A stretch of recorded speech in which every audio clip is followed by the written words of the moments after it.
The honourable member for Elgin, Middlesex, London.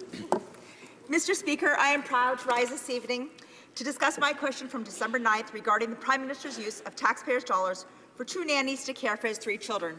But before I begin, I would like to thank my wonderful colleagues for sticking to tonight, for all of their support and encouragement. Merci, mes amis.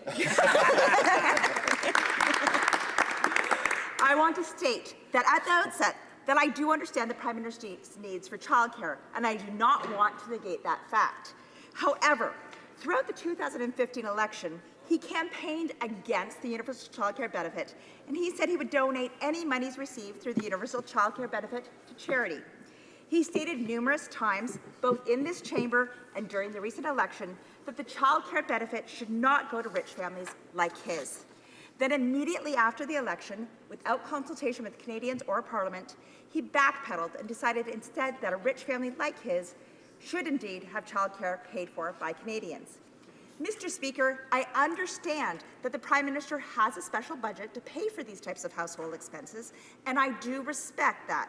But throughout 2015, he constantly carried on about the universal childcare benefit and how wealthy families shouldn't receive it. And then moments after the purse strings are handed over to him, he doles out the money for nannies. In fact, many Canadians contacted me after my question to support these concerns. One comment in particular specifically asked that I never stop fighting these outrageous spending with no regard for Canadians who cannot afford to pay for their own, Canadians who cannot afford to pay for this spending.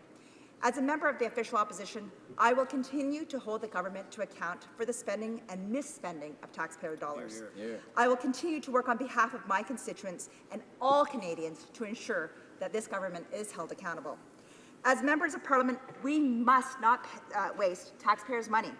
Just because a benefit is available to an MP, or in this case, to the Prime Minister, doesn't mean we should take advantage of tax dollars and spend Canadian taxpayers' hard-earned money. Even when running my own household, I know that a few extra dollars here and there should not just be spent for the sake of spending. It should be money spent well, not just spent, as we see in this situation.